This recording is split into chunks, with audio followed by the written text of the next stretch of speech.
Hello everyone. आज की class में हम पढ़ने जा रहे हैं कारक। तो कारक जो है हमारा आज का टॉपिक रहेगा और ये बहुत ही महत्वपूर्ण टॉपिक है। शुरू करते हैं आज की क्लास। कारक कारक कारक किसे कहते हैं? क्रिया को करने वाला कारक कहलाता है। ठीक है। कारक को पढ़ने से पहले हम ये जान लेते हैं कि कारक होता क्या है। जो संज्ञा या सर्वनाम जो हमारे वाक्य में प्रयोग किए जाते हैं उसका क्रिया तथा वाक्य के अन्य शब्दों या पदों के साथ जो संबंध होता है उसे हम कारक कहते हैं। तो आज की क्लास की शुरुआत करते हैं हम कारक। ठीक है, लिख ले।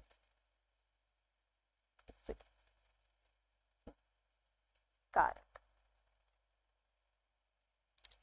तो हमने देखा कारक क्या होता है। क्रिया को करने वाला, क्रिया को करने वाला कारक कहलाता है। ठीक है, ये इसका अर्थ हो गया है। अब देखते हैं परिभाषा क्या कहती है। संज्ञा या सर्वनाम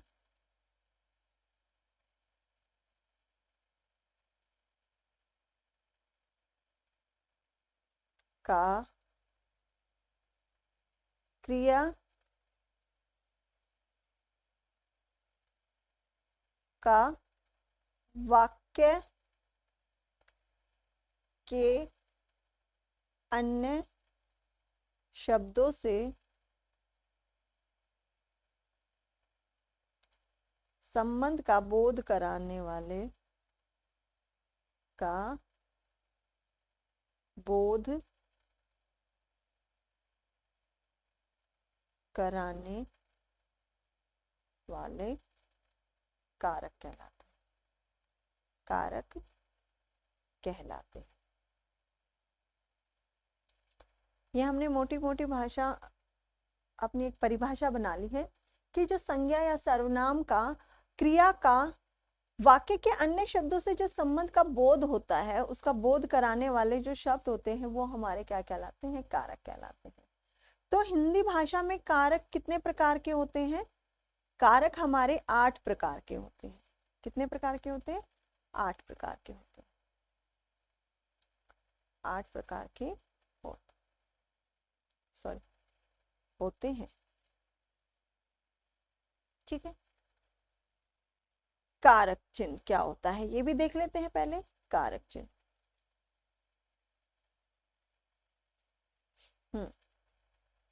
कारक का बोध कराने वाले चिन्ह का बोध कराने वाले चिन्ह कारक चिन्ह कहलाते हैं। कारक चिन्ह कहलाते हैं। इन्हें हम क्या कहते हैं? इन्हें हम परसर्ग भी कहते हैं। परसर्ग भी कहते हैं और इसे ही हम विभक्ति भी कहते हैं। विभक्ति भी कहते हैं।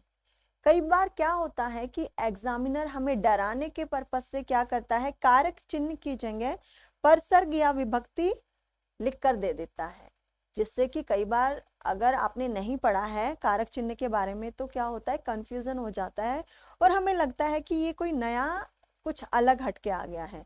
तो कारक चिन्ह ही हमारा परसर्ग भी कहलाता है और यही हमारा क्या कहलाता है?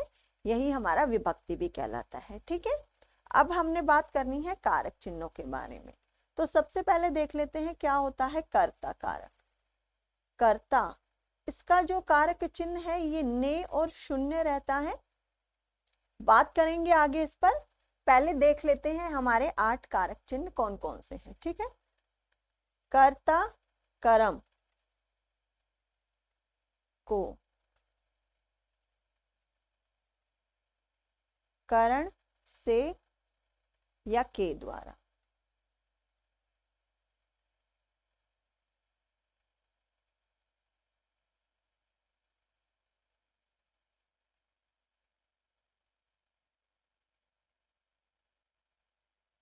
संप्रदान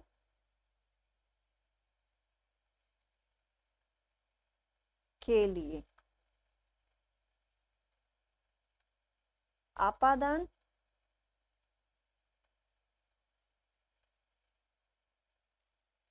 से ये अलग होने वाला है, अलग होना। इसमें तुलना का भी बोध होता है। ठीक है, आगे देखते हैं इसके बारे में। हम इसके बारे में आगे अच्छे से पढ़ेंगे, पहले देख लेते हैं कौन कौन से हैं।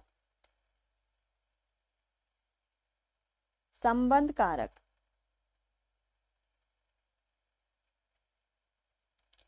का, के, की,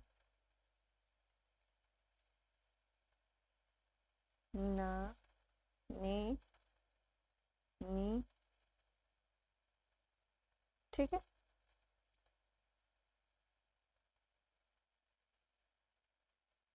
रा, रे।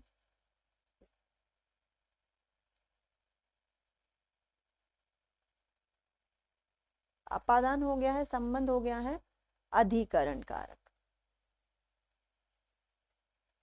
अधिकरण में क्या आता है, इसमें हमारा में और पर आता है। 8वें नंबर पर हमारा क्या आता है, ये हमारा आता है संबोधन। संबोधन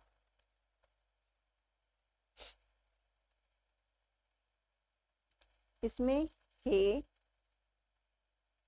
अरे और अहो। ठीक है, अब हमने क्या देखा कि हमारे जो कारक चिन्ह है वो 8 प्रकार के होते हैं। जो कर्ता कारक होता है, इसका जो कारक चिन्ह है वो हमारा ने होता है, ने होता है।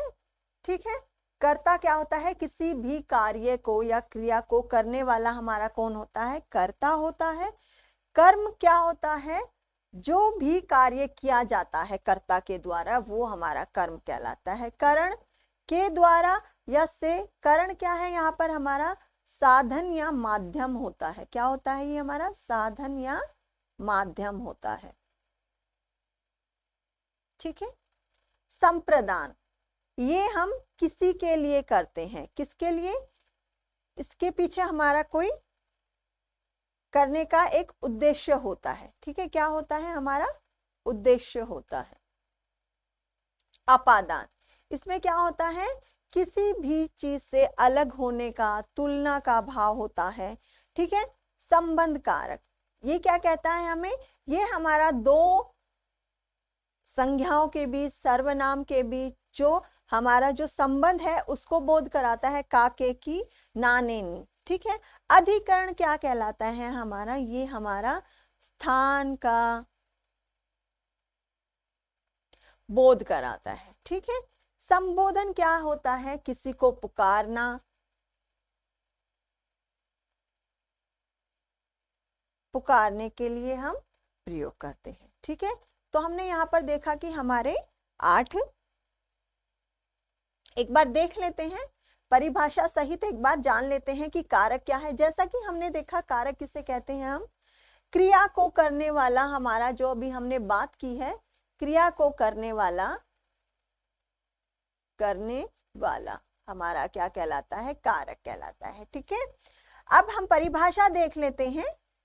संज्ञा या सर्वनाम के जिस रूप से क्रिया तथा वाक्य के दूसरे शब्दों से संबंध का बोध होता है, या पदों से जो वाक्य का जो बोध होता है, ठीक है, उसे हम क्या कहते हैं, उसे ही हम कारक कहते हैं। हिंदी भाषा में क्या अभी हमने देखा कि कितने भेद होते हैं या कितने प्रकार होते हैं, 8 होते हैं, जिनको हम कारक चिन्ह जो होते हैं यहाँ पे लिख लेते हैं, कारक चिन्ह। इन्हें हम क्या कहते हैं, इन्हें हम विभक्ति भी कहते हैं और परसर्ग के नाम से भी जानते हैं। ठीक है, कारक क्या कहलाता है, हमने बात करी क्रिया को करने वाला। ठीक है, उदाहरण देख लेते हैं। एक उदाहरण से हमें समझ में आएगा, राम ने रावण को मारा। अब यहाँ पर जो राम ने रावण को मारा है, तो यहाँ पर जो राम है ये हमारा कर्ता कारक है। ठीक है, और ने हमारा क्या है, ये हमारा विभक्ति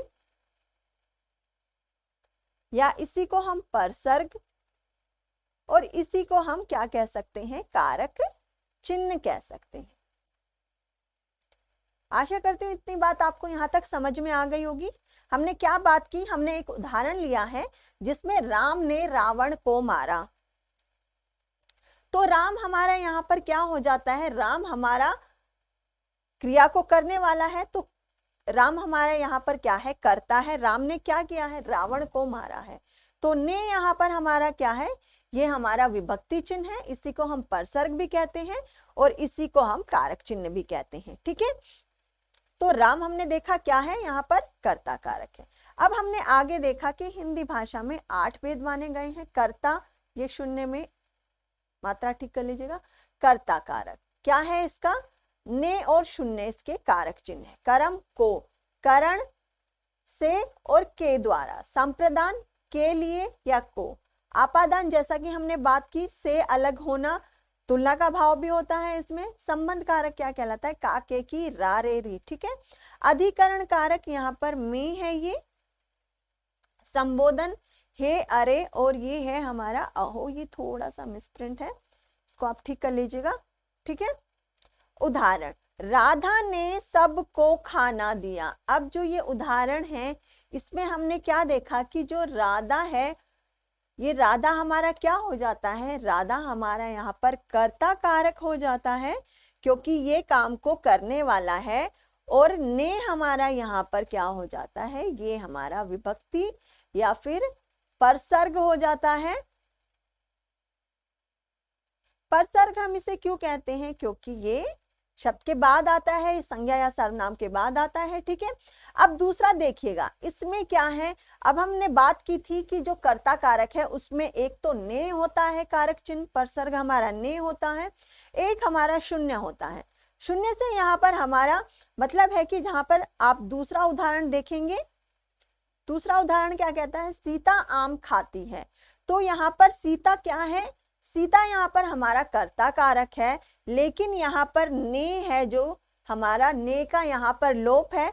तो ये जो लोप है यही हमारा क्या है, ये हमारा शून्य कारक चिन्ह है।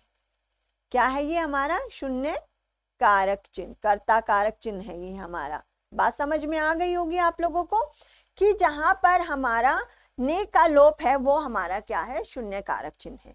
देख लेते हैं पहला, कर्ता कारक क्या कहता है, इसकी परिभाषा हमें क्या कहती है, क्रिया को करने वाला। पेन का कलर चेंज कर लेते हैं एक बार।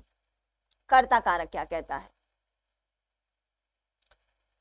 क्रिया को करने वाला कर्ता कहलाता है, जो वाक्य में कार्य का बोध कराता है। हमें किसी भी काम को कराने का जब बोध होता है तो वो किससे होता है, किसी भी काम को करने वाला कौन होता है, कर्ता होता है।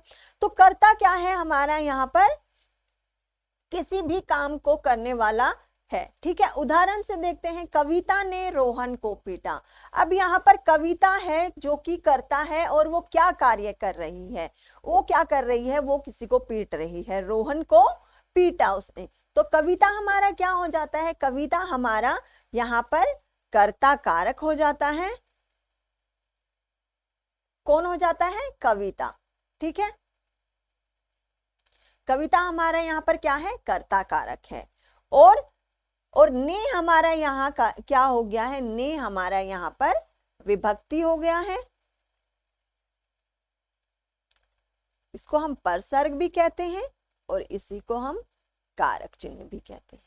मैं बार बार आपको ये क्यों बता रही हूं, क्योंकि आपको किसी भी एग्जाम में इस चीज का परेशानी ना हो कि विभक्ति क्या है, परसर्ग क्या है और कारक चिन्ह क्या है। ये तीनों एक ही चीज होती हैं।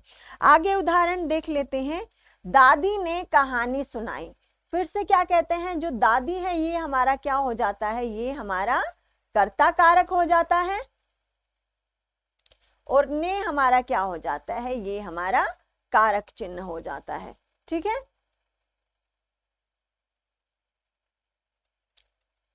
राधिका हंस रही है। राधिका क्या कर रही है, राधिका हंस रही है।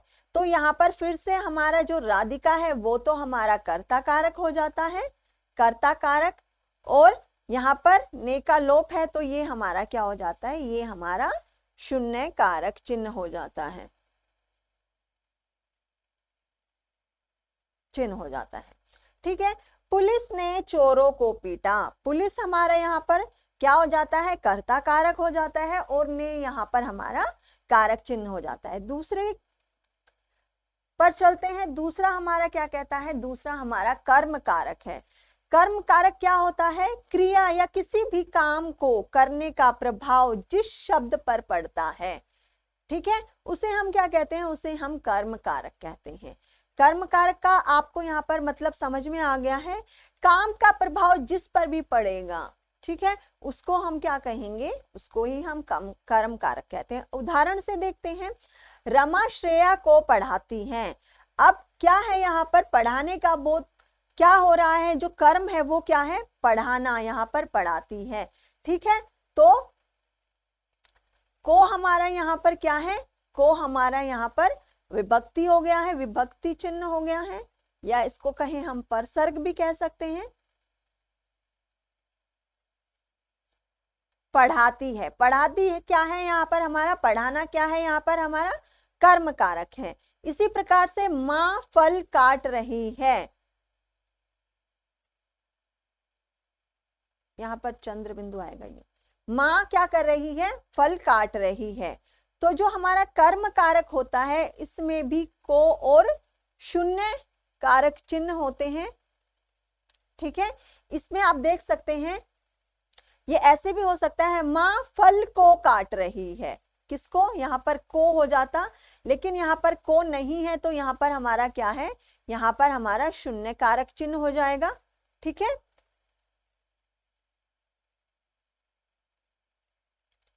और फल क्या हो जाएगा हमारा, फल क्या हो गया है, किसको काट रही है, कर्म क्या है, काटने का है। यहाँ पर अध्यापक बच्चों को कहानी सुना रहे हैं, रहा नहीं, यहाँ पर रहे आएगा, रहे हैं।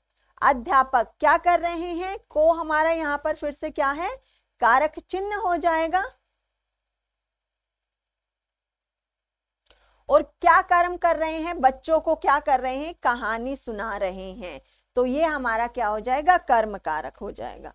ठीक है, तीसरे नंबर पर आता है हमारा कर्ण कारक। कर्ण क्या होता है, हमारा माध्यम होता है, साधन होता है, जो हमें इन चीजों का बोध कराते हैं, वो हमारा कर्ण कारक में आता है।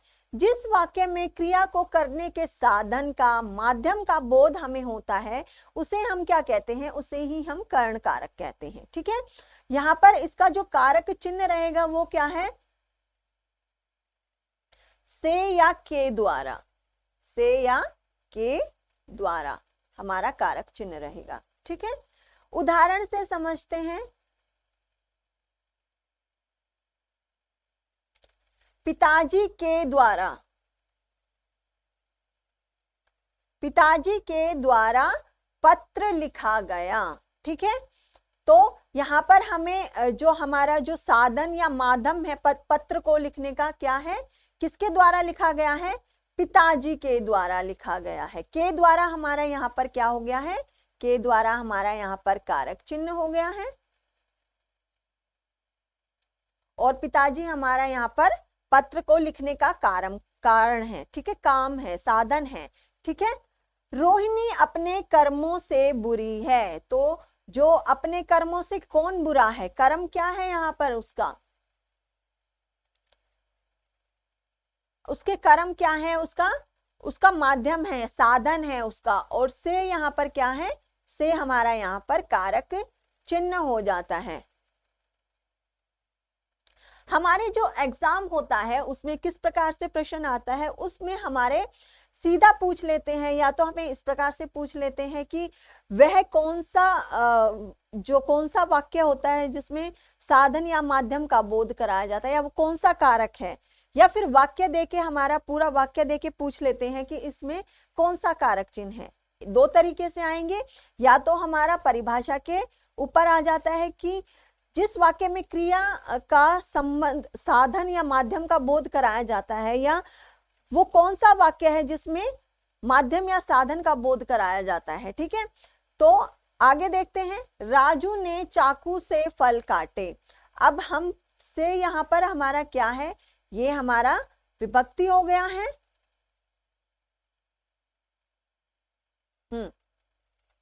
और यहाँ पर माध्यम क्या है, फल को काटने का चाकू हमारा क्या है, चाकू हमारा यहाँ पर क्या हो जाता है, ये हमारा माध्यम हो जाता है, तो ये हमारा क्या है, करण कारक है। ठीक है, यहाँ पर क्या था, कर्म थे उसके करण कारक।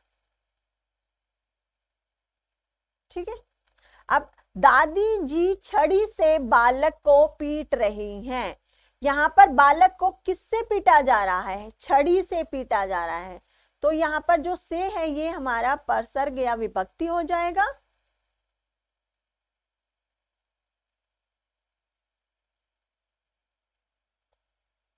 और किसके द्वारा पीट रही है, यहाँ पर साधन या माध्यम क्या है या कारण क्या है, यहाँ पर छड़ी से पीटा जा रहा है, तो ये हमारा कारण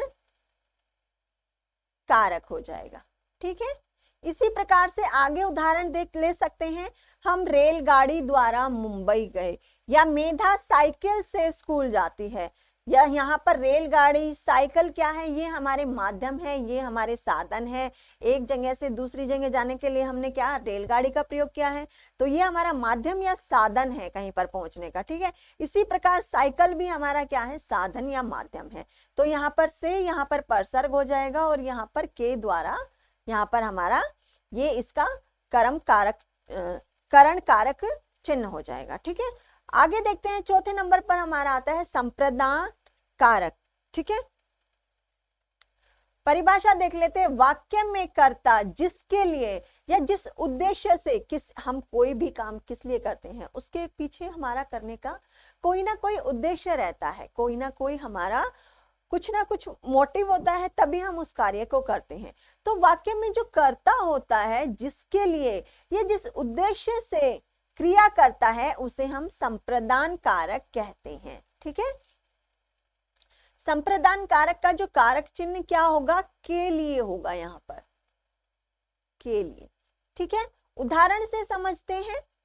अच्छे स्वास्थ्य के लिए व्यायाम जरूरी है। किस चीज के लिए जरूरी है, अच्छे स्वास्थ्य के लिए। अगर हमें अच्छा स्वास्थ्य चाहिए है तो हमारा उद्देश्य क्या है, यहाँ पर अच्छा स्वास्थ्य। तो जो अच्छा स्वास्थ्य है वो हमारा क्या हो गया है, वो हमारा यहाँ पर संप्रदान कारक हो गया है। ठीक है, और के लिए हमारा यहाँ पर कारक चिन्ह हो गया है। इसी प्रकार से पास होने के लिए, किसके लिए, पास होने के लिए हमारा क्या है, पढ़ना जरूरी है। तो यहाँ पर के लिए, ये तो साफ साफ नजर आ रहा है, के लिए हमारा यहाँ पर परसर्ग या कारक चिन्ह हो जाएगा।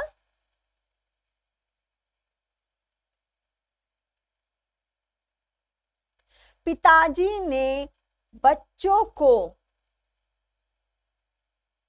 मिठाई दी। ठीक है, यहाँ पर इसका कारक चिन्ह में को या के लिए दोनों ही आते हैं। ठीक है, पिताजी ने बच्चों को मिठाई दी, उद्देश्य क्या है, बच्चों को मिठाई देने का उद्देश्य है। दादी जी बच्चों के लिए कपड़े लाए हैं, तो के लिए यहाँ पर हमारा क्या हो जाएगा, कारक चिन्ह हो जाएगा।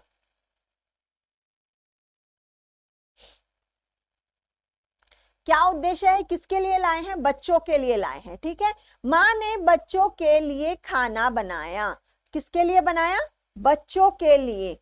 तो यहाँ पर उद्देश्य क्या है माँ का, क्या कि बच्चों के लिए खाना बनाया है, किसके लिए, बच्चों के लिए। इसी प्रकार अब हम आते हैं पांचवा जो हमारा है आपादान कारक। आपादान कारक चिन्ह क्या, कारक क्या कहता है, वाक्य में संज्ञा या सर्वनाम के जिस रूप से अलग होने या तुलना का बोध होता है, अलगाव का बोध होता है, एक चीज से दूसरी चीज का अलग होने का बोध होता है, वहां पर हमारा क्या होता है, वहां हमारा आपादान कारक होता है।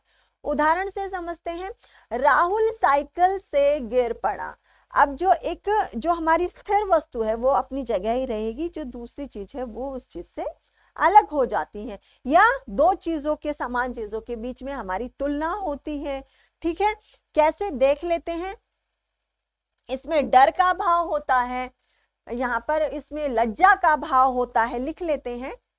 यहाँ पर डर का बोध होता है, लज्जा का बोध होता है, घृणा होती है, तुलना होती है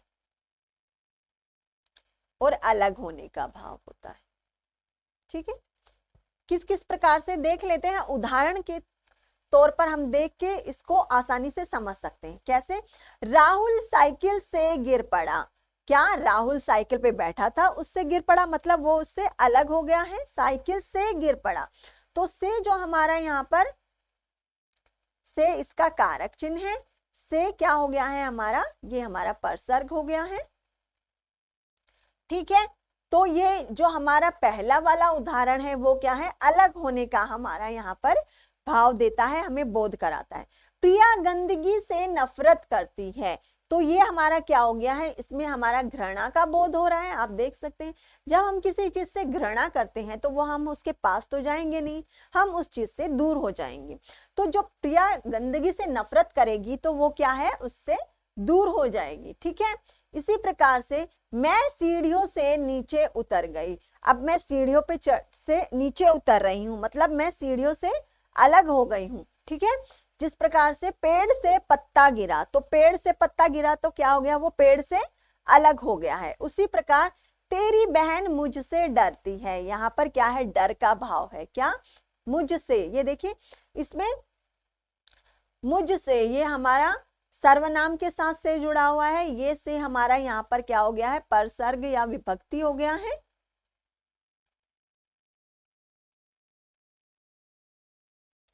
ठीक है, किससे? मुझसे डरती है, यहाँ पर डरने का भाव हो गया है। उसी प्रकार से ये भी हमारा कारक चिन्ह है यहाँ पर से। ठीक है, वह घर से लौट चुका है, यहाँ पर क्या है, से लौट चुका है, मतलब घर से वो अलग हो चुका है। युवान कुत्ते से डरता है, यहाँ पर भी हमारा क्या है, यहाँ पर क्या है, डर का भाव है। इसी प्रकार से हम ले सकते हैं एक और उदाहरण, बहू ससुर से शर्माती है या लज्जाती है, तो यहाँ पर क्या है, शर्माने का, लज्जा का भाव है। ठीक है, अगले पर चलते हैं। अगला संबोधन संबंध कारक हमारा छठे नंबर पर क्या है, संबंध कारक। क्या कहता है, परिभाषा देख लेते हैं। वाक्य में संज्ञा या सर्वनाम से जिस रूप का या उसका संबंध वाक्य के दूसरे शब्दों से प्रकट हो उसे हम संबंध कारक कहते हैं। यहाँ पर क्या हो जाता है, कारक चिन्ह का, के, की,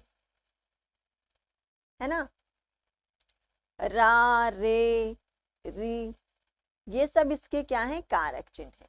किस प्रकार देख लेते हैं, संज्ञा का संज्ञा के साथ भी हो सकता है। ठीक है, संबंध दो शब्दों के बीच का संबंध दिखता है, कैसे देख लेते हैं उदाहरण से। दिशा की बेटी बहुत सुंदर है, दिशा और उसकी बेटी में क्या है, उसमें क्या है, एक संबंध है। तो किससे जुड़ा हुआ है ये, यहाँ पर की, इसका क्या है, कि यहाँ पर हमारा कारक चिन्ह है। ठीक है, किसकी बेटी, दिशा की बेटी। ठीक है, शीला की बहन कल आएगी, तो यहाँ पर शीला क्या है, बहन के साथ संबंध बताया गया है। शीला यहाँ पर क्या है, कारक, संबंध कारक है। ठीक है, संबंध कारक है। और की यहाँ पर क्या है, परसर्ग या हमारा विभक्ति चिन्ह है।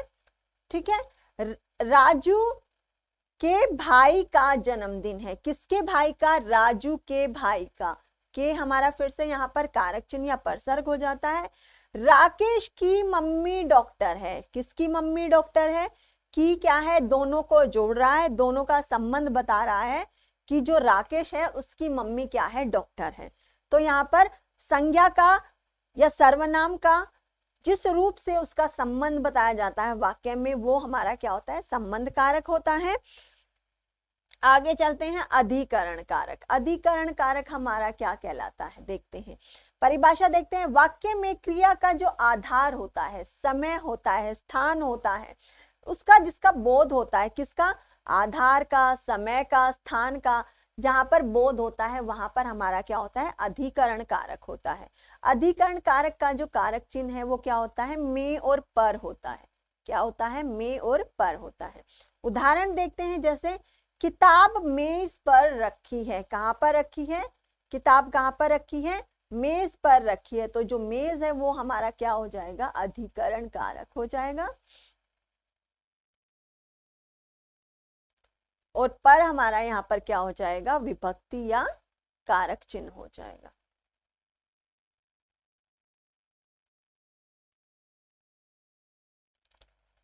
इतनी बात आप लोगों को समझ में आ गई होगी, बहुत ही आसान तरीके से समझा रही हूं। शीला ने सॉरी शीला रसोई में खाना बना रही है।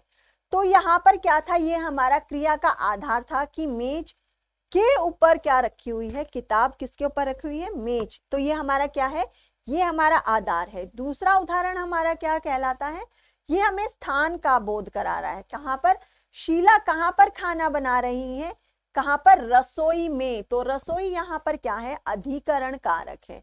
ठीक है, क्या है ये, अधिकरण कारक है। और में यहाँ पर क्या है, हमारा कारक चिन्ह है। ठीक है, इसी प्रकार मैं छत पर टहल रही थी। मैं क्या कर रही थी, कहां पर, छत पर। छत हमारा क्या है, आधार है, स्थान है। पुष्पा चारपाई पर सो रही है। कहां पर सो रही है, चारपाई पर सो रही है। चारपाई यहाँ पर क्या है, अधिकरण कारक है। क्या है, अधिकरण कारक है। और पर क्या है, यहाँ पर कारक चिन्ह है। बच्चा पालने में खेल रहा है। कहां पर, पालना उसका क्या है, अधिकरण कारक है। क्या है, अधिकरण कारक है। और में खेल रहा है, में क्या हो गया हमारा, यहाँ पर विभक्ति या हमारा परसर्ग हो गया है। ठीक है, इसी प्रकार से चिड़िया पेड़ पर बैठी है। और उदाहरण देख लेते हैं। दादाजी कुर्सी पर बैठकर चाय पी रहे हैं। पर हमारा यहाँ पर फिर से क्या है, कारक चिन्ह है। हाथी जंगल में रहता है। कहां पर रहता है, जंगल में रहता है, उसका स्थान है। इसके बाद हमारा अंतिम क्या है, संबोधन कारक। संबोधन कारक हम मतलब किसी को संबोधित करते हैं, बुलाना, पुकारना का बोध जब हमें होता है वाक्य में, तो वो हमारा क्या कहलाता है, संबोधन कारक। परिभाषा देख लेते हैं। संज्ञा सर्वनाम के जिस पद से किसी को पुकारने, ये इकट्ठा है थोड़ा सा, बुलाने, संबोधित करने का बोध होता है, वो हमारा क्या कहलाता है, संबोधन कारक कहलाता है।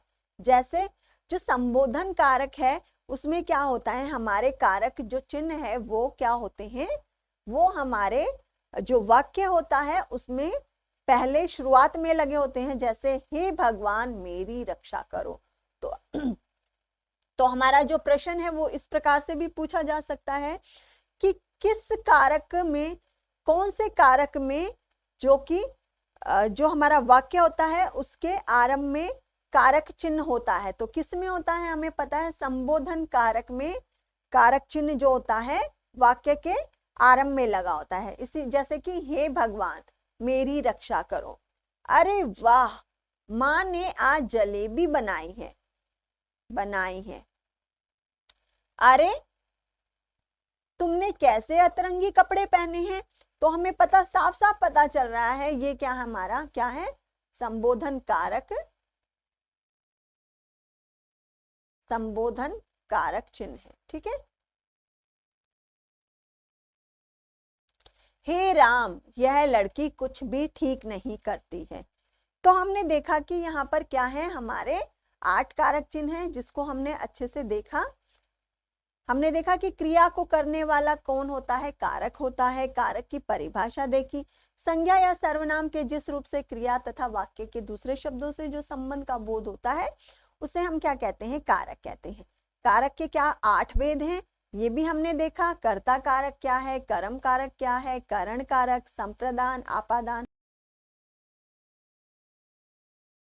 अब हम देखते हैं कर्म कारक और संप्रदान कारक में अंतर।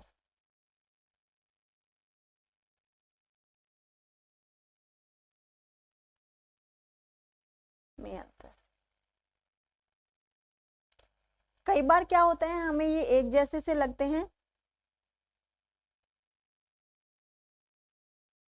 इसका कारक चिन्ह क्या होता है? को होता है ना।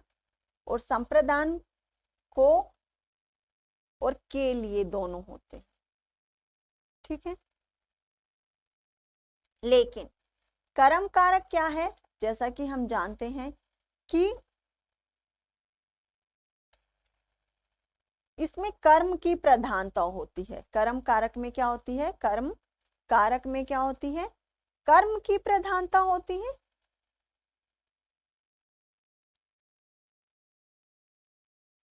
वाक्य में, ठीक है, कर्म की प्रधानता होती है वाक्य में। और जो हमारा संप्रदान कारक होता है, संप्रदान कारक, इसमें क्या होता है? उद्देश्य होता है। किसी भी काम को करने के लिए, किसी भी कार्य के पीछे क्या होता है? वाक्य में उद्देश्य होता है।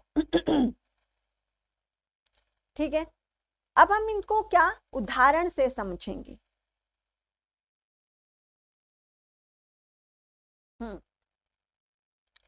तो देखते हैं। देखिए, कर्म कारक का पहले हम उदाहरण ले लेते हैं। मां ने फल को काटा, ठीक है। तो यहां पर मां जो है, मां का कर्म क्या है? फल को काटना। फल क्या है यहाँ पर? फल को काटने का क्या है? फल को काटने का कर्म कर रही है। और इसका कारक चिन्ह क्या है? को है, ठीक है। अब हम यहाँ पर ये तो नहीं लिख सकते मां ने फल के लिए काटा, है ना, नहीं लिख सकते ना। तो ये हमारा क्या है? और एक और उदाहरण ले लेते हैं। जैसे पुलिस ने चोरों को पकड़ा। अब इस उदाहरण से हमें यहाँ पर स्पष्ट हो जाता है कि पुलिस का यहाँ पर क्या कर्म है? पुलिस ने यहाँ पर किसको पकड़ा? चोरों को पकड़ा। अब यहाँ पर को क्या है? ये हमारा कर्म कारक है, कर्म कारक चिन्ह है, ठीक है। यहां पर जो को है, यहां पर हम के लिए नहीं लगा सकते। तो दोनों के बीच में क्या होता है? उद्देश्य है। इसमें संप्रदान में क्या होता है? उद्देश्य होता है। जैसे मां ने भिखारी को कंबल दिया, ठीक है, कंबल दिया, कंबल, ठीक है। तो जो यहाँ पर को है, यहाँ पर क्या है? माँ का क्या उद्देश्य है? भिखारी को कंबल देने का उद्देश्य है। यहाँ पर वो क्या कर रही है? यहाँ पर जो को होता है, इसमें हम यहाँ पर के लिए भी लगाकर देख सकते हैं। माँ ने भिखारी के लिए कंबल दिया। लेकिन जो कर्म कारक होता है, उसमें हम अगर को की जगह के लिए प्रयोग करते हैं तो वो हमारा पूर्ण अर्थ नहीं देता है, वो हमें अटपटा लगता है। उदाहरण में देख लेते हैं। जैसे माँ ने फल को काटा। अब हम यदि को के स्थान पर के लिए लगा के देखते हैं, माँ ने फल के लिए काटा है, तो ये हमारा पूर्ण अर्थ नहीं देता है और ये हमारा अटपटा सा लगता है। अगर हम इसको कर्म कारक बोले तो ये सही है। अगर हमारे पेपर में इस तरीके से हमें भ्रम पैदा करने के लिए कोई प्रश्न आ जाता है, तो हमें क्या करना है? जो को है उसके स्थान पे हमें के लिए भी लगाकर देख लेना है, जिससे ये स्पष्ट हो जाएगा कि ये कर्म कारक है या ये संप्रदान कारक है। अगर हम यहाँ पर के लिए लगाते हैं तो ये हमें अटपटा सा लगता है। इस प्रकार से ये क्या हो जाएगा? गलत हो जाएगा और हमें पता चल जाता है कि ये कर्म कारक है या संप्रदान कारक है। तो हमने क्या यहाँ पर कर्म कारक और संप्रदान कारक में अंतर देखा। कर्म कारक का सबसे पहले क्या है? कर्म की प्रधानता रहती है। और संप्रदान में क्या होता है? उद्देश्य होता है, उसके कार्य का कोई उद्देश्य होता है, ठीक है।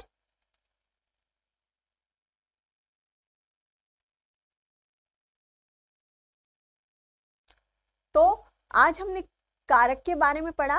आशा करती हूँ कि आज की क्लास आपको बहुत अच्छी लगी होगी।